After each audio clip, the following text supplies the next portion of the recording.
You will have to answer questions on what you hear. There will be time for you to read the instructions and questions, and you will have a chance to check your work. All the recordings will be played once only. The test is in 4 sections. At the end of the test, you will be given 10 minutes to transfer your answers to an answer sheet. Now turn to Section 1.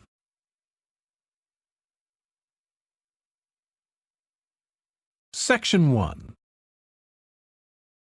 You will hear a telephone conversation between a woman who is looking for a job and a man from a company that organizes cycling holidays.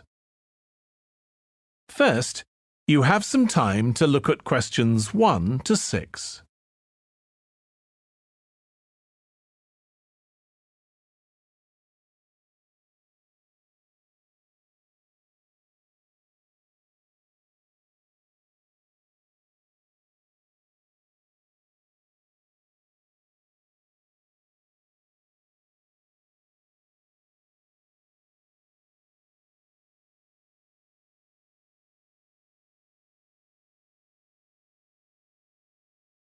You will see that there is an example that has been done for you. On this occasion only, the conversation relating to this will be played first. Hello, Pembroke Cycling Holidays. Bob speaking. Oh, hello. I've seen your advert for people to lead cycle trips. Are you the right person to speak to? Yes, I am. Could I have your name, please? It's Margaret Smith. The woman's surname is Smith. So Smith has been written in the space. Now we shall begin. You should answer the questions as you listen because you will not hear the recording a second time. Listen carefully and answer questions 1 to 6. Hello, Pembroke Cycling Holidays. Bob speaking. Oh, hello. I've seen your advert for people to lead cycle trips. Are you the right person to speak to? Yes, I am.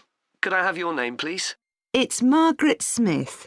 Are you looking for a permanent job, Margaret? No, temporary. I've got a permanent job starting in a few months' time, and I want to do something else until then. What work do you do? This will probably sound crazy. I used to be a lawyer, and then I made a complete career change, and I'm going to be a doctor. I've just finished my training. Right. And have you had any experience of leading cycle trips? Yes, I've led several bike tours in Africa. The trip to India that I had arranged to lead next month has now been cancelled. So when I saw you were advertising for tour leaders, I decided to apply. OK. Now, we normally have 2 or 3 leaders on a trip, depending on the size of the group. Some tours are for very experienced cyclists, but we've got a tour coming up soon in Spain, which is proving so popular we need an additional leader. It's a cycling holiday for families. Would that suit you? It certainly would. I enjoy working with children, and I probably need some more experience before I go on a really challenging trip. That tour includes several teenagers. Have you worked with that age group before? Yes, I'm a volunteer worker in a youth club where I help people to improve their cycling skills. Before that, I helped out in a cycling club where I taught beginners. Well, that's great. Now, the trip I mentioned is just for a fortnight, but there might be the possibility of leading other tours after that. Would that fit in with your plans? That'd be fine. I'll be free for 5 months. My job is due to start on October the 2nd, and I'm available from May the 1st until late September. Good. Now, is there anything I need to know about the food you eat? We usually have 1 or 2 people in the group who don't eat meat, or have some sort of food allergy, so we're always very careful about that. Yes, I'm allergic to cheese. Would that be a problem? No. As long as we have enough notice, we can deal with that. That's great. Before you hear the rest of the conversation, you have some time to look at questions 7 to 10.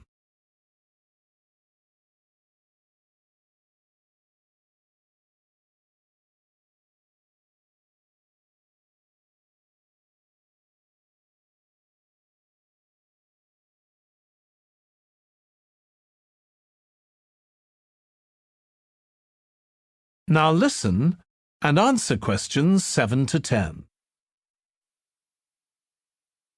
It sounds really interesting. Would you like me to fill in an application form? Yes, please. Where should I post it to? Could you send it to 27 Arbuthnot Place, Arbuthnot Place, Dumfries? And what's the postcode, please? DG7 4PH. Was that P Papa or B Bravo? P Papa. Got that. If you could return the application form by Friday this week, we can interview you on Tuesday next week. Say 2:30? Would that be possible for you? Yes, it's fine. You're quite a long way from where I live, so I'll drive over on Monday. Should I bring anything to the interview? We'll have your application form, of course, but we'll need to see any certificates you've got that are relevant in cycling, first aid, or whatever. OK. And at the interview, we'd like to find out about your experience of being a tour guide. So, could you prepare a 10-minute talk about that, please? You don't need slides or any complicated equipment, just some notes. Right. I'll start thinking about that straight away. Good. Well, we'll look forward to receiving your application form and we'll contact you to confirm the interview. Thanks very much. Thank you, Margaret. Goodbye. Bye. That is the end of section 1. You now have half a minute to check your answers.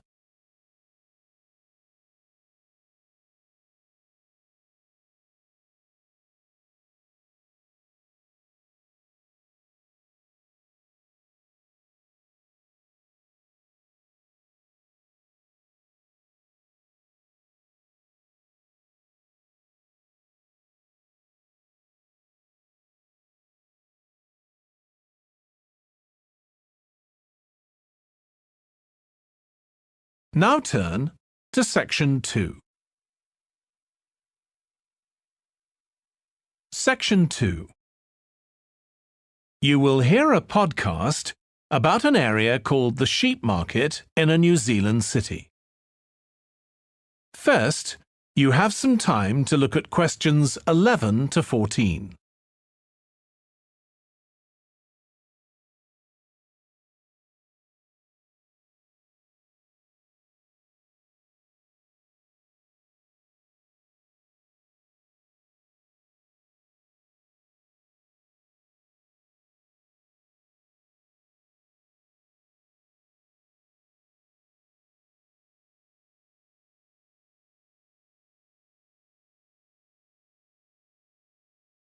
Now listen carefully and answer questions 11 to 14.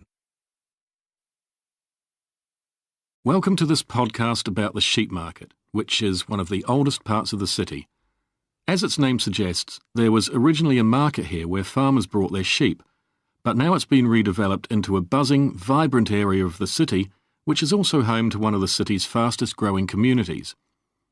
The nearby university has always meant the area's popular with students who come in to enjoy the lively nightlife, but now graduates embarking on careers in the worlds of fashion and design are buying up the new apartments recently built here to replace the small houses where the market workers used to live. The narrow old side streets are great places for finding original pictures, jewellery and ceramics which won't break the bank, as well as local produce like fruit and vegetables. There's also lots of pavement cafes where you can have a coffee and watch tourists from all over the world go by. The oldest buildings in the area are on the main streets, including the city's first department store, built in the 1880s, which is still open today.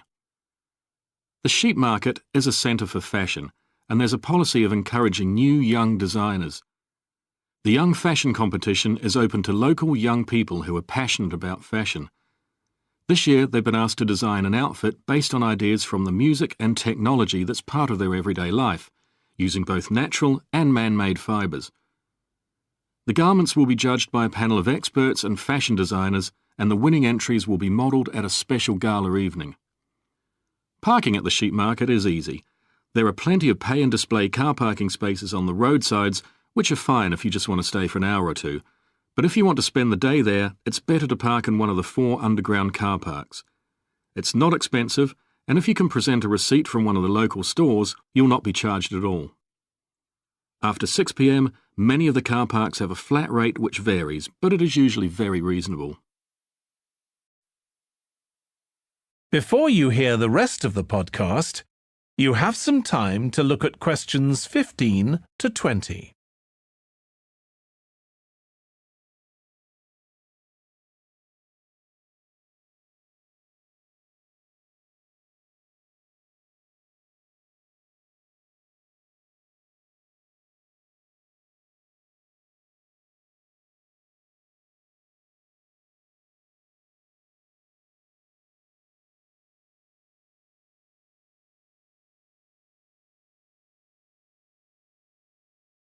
Now listen and answer questions 15 to 20. The sheep market is one of the main centres for art and history in the whole of the country. If you look at our map, you'll see some of the main attractions there. Most visitors start from Crawley Road at the bottom of the map. The Reynolds House is one of the oldest houses in the city and is open to the public. It's on the north side of Crawley Road, next to the footpath that leads to the public gardens. The area is particularly interesting for its unusual sculptures. The thumb is just what its name suggests, but it's about 10 metres high. You'll see it on Hill Road, across the road from the bank. The museum's got a particularly fine collection of New Zealand landscapes. It's on the east side of the sheep market, on City Road. It's on the other side of the road from the public gardens, immediately facing the junction with Hill Road. The Contemporary Art Gallery is on a little road that leads off Station Square, not far from the public gardens. The road ends at the gallery. It doesn't go anywhere else. That's open every day except Mondays. The Warner Gallery specialises in 19th century art. It's on City Road, near the junction with Crawley Road, on the same side of the road as the public gardens. It's open on weekdays from 9 to 5 and entry is free. Finally, if you're interested in purchasing high-quality artwork, the place to go is Nucleus. You need to go from Crawley Road up through Station Square and east along Hill Road until you get to a small winding road turning off. Go up there and it's on your right. If you get to City Road, you've gone too far. That is the end of section 2. You now have half a minute to check your answers.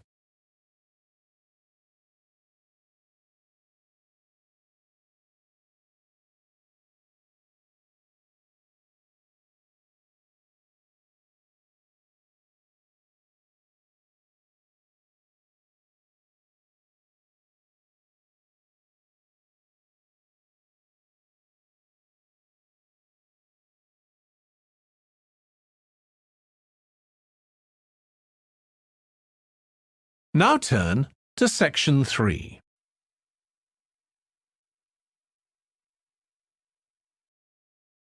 Section 3. You will hear 2 students, Katie and Joe, discussing a presentation in their film studies course. First, you have some time to look at questions 21 to 24.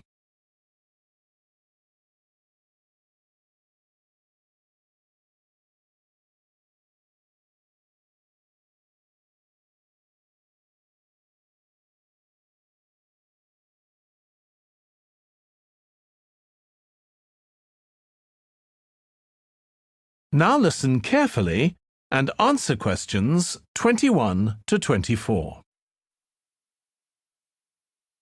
Joe, you know I'm giving a presentation in our film studies class next week. Yes. Well, could we discuss it? I could do with getting someone else's opinion. Of course, Katie. What are you going to talk about? It's about film adaptations of Shakespeare's plays. I've got very interested in all the different approaches that film directors take. Uh-huh. So I thought I'd start with Giannetti, who's a professor of film and literature, and in one of his books he came up with a straightforward classification of film adaptations based on how faithful they are to the original plays and novels. Right. I've already made some notes on that, so I just need to sort those out before the presentation. I thought that next I'd ask the class to come up with the worst examples of Shakespeare adaptations that they've seen, and to say why. That should be more fun than having their favourite versions. Yes, I can certainly think of a couple. Right. Next, I want to talk about Rachel Malco. I came across something on the internet about her work on film adaptations, and I was thinking of showing some film clips to illustrate her ideas. Will you have enough time, though, both to prepare and during the presentation? After all, I doubt if you'll be able to find all the clips you want. Perhaps you're right. OK, well, I'd better do some slides instead, saying how various films relate to what she says. That should encourage discussion. Next, I want to say something about how plays may be chosen for adaptation because they're concerned with issues of the time when the film is made. You mean things like patriotism or the role of government? Exactly. It's quite tricky, but I've got a few ideas I'd like to discuss. Before you hear the rest of the discussion, you have some time to look at questions 25 to 30.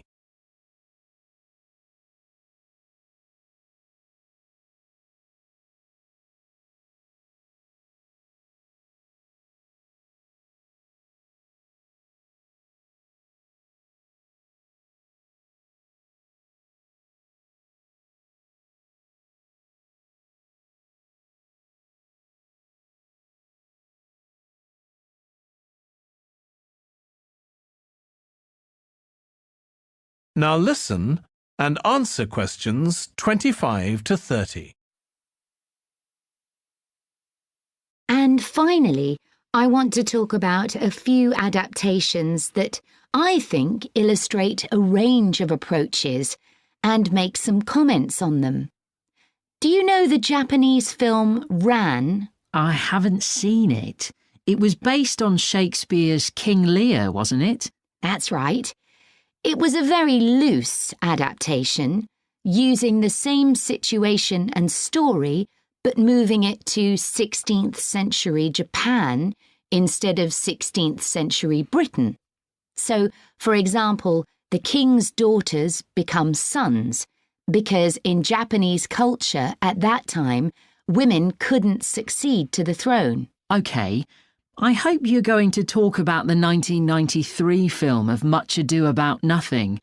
I think that's one of the best Shakespeare films. It really brings the play to life, doesn't it? Yes, I agree.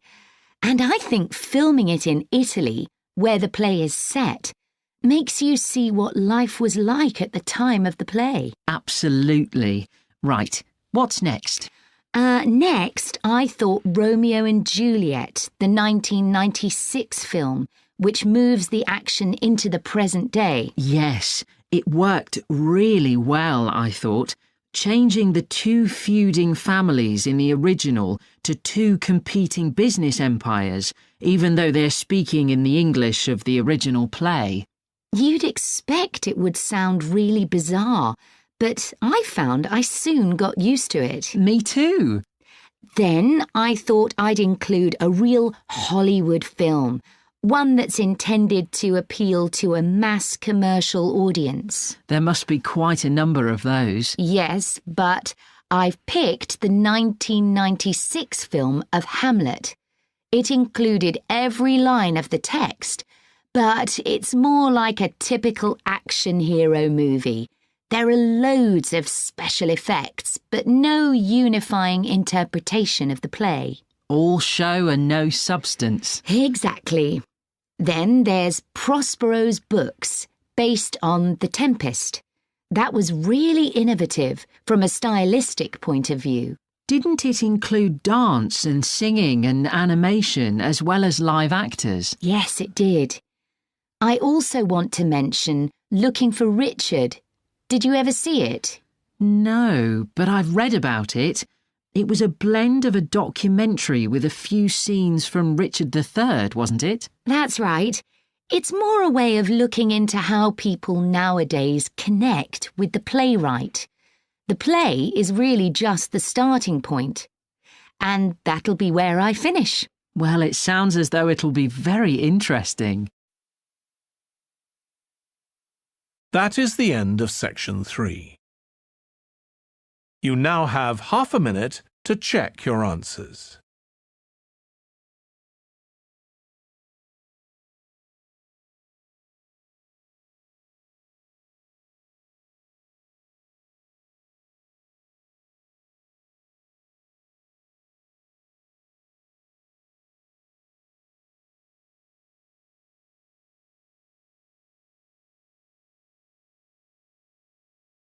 Section 4.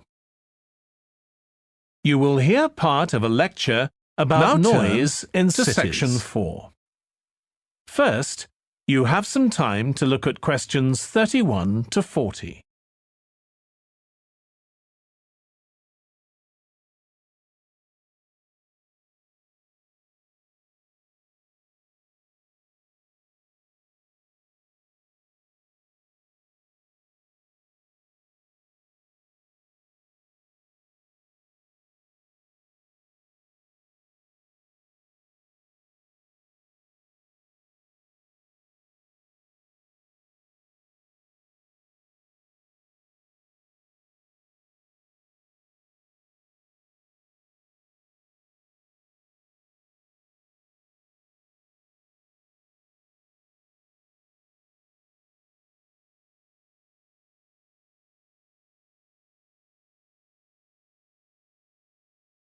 Now listen carefully and answer questions 31 to 40.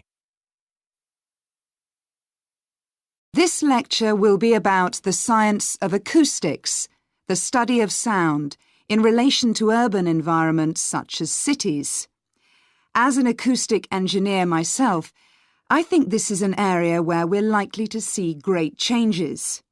In the past, researching urban soundscapes was simple. We measured levels of sound in decibels, so I used to take my sound meter and I measured the noise somewhere, and then I might ask a sample of people to say at what level the sound became annoying. With data like this, acoustic engineers have been able to build up what we call noise maps, maps of the sound environment.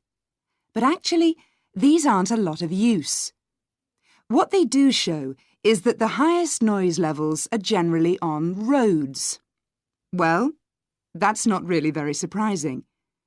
But there's quite a lot going on that these maps don't show, because they can't capture the complex way that sound varies over time. So they ignore important issues such as the noise someone might hear from the open windows or gardens of their neighbours. And this sort of noise can be quite significant in summer. We don't have any databases on this sort of information. As well as that, these records of sound levels take no account of the fact that people vary in their perceptions of noise. So someone like me with years of working in acoustics might be very different from you in that regard. But anyway, even though these noise maps are fairly crude, they've been useful in providing information and raising awareness that noise matters. We need to deal with it, and so it's a political matter. And that's important. We need rules and regulations because noise can cause all sorts of problems. Those of you who are city dwellers know that things go on 24 hours a day, so city dwellers often suffer from interrupted sleep. It's also known that noise can lead to a rise in levels of stress due to physical changes in the body affecting the composition of the blood. And there are other problems as well. For instance, if school children don't have a quiet place to study, their work will suffer. Now, one problem with decibel measurement is that it doesn't differentiate between different types of noise.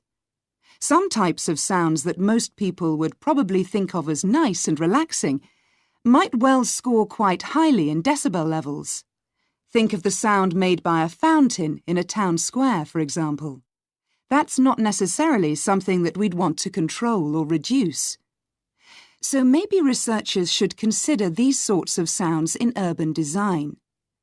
This is going to be tricky, because just measuring decibel levels isn't going to help us here. Instead, many researchers are using social science techniques, studying people's emotional response to sound by using questionnaires and so on.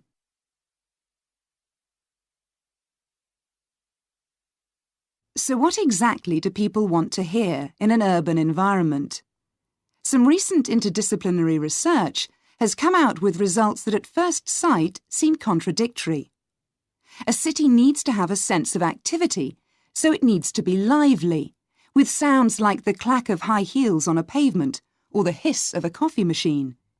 But these mustn't be too intrusive, because at the same time we need to be able to relax. One of the major problems in achieving this will be getting architects and town planners to use the research. Apart from studying the basics of acoustics, these people receive very little training in this area. But in fact, they should be regarding sound as an opportunity to add to the experience of urban living, whereas at present they tend to see it as something to be avoided or reduced as far as possible, or something that's just a job for engineers, like the street drainage system.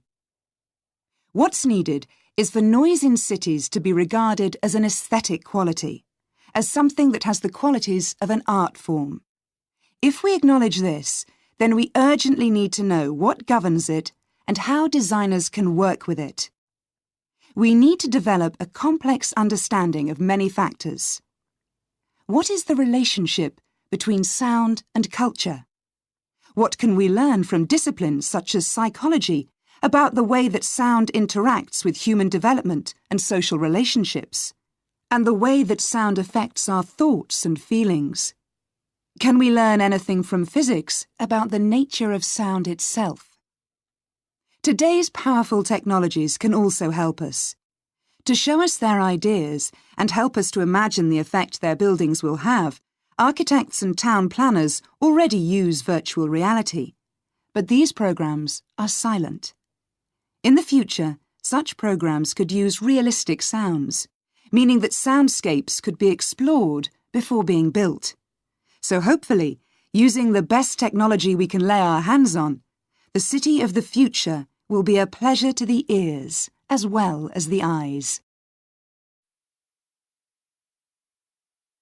That is the end of section 4. You now have half a minute to check your answers.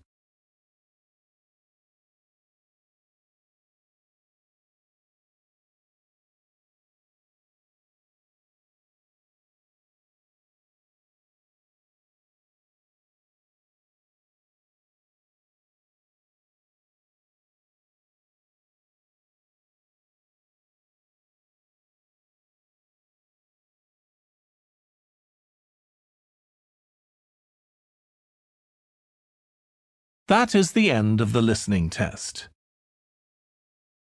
In the IELTS test, you would now have 10 minutes to transfer your answers to the answer sheet.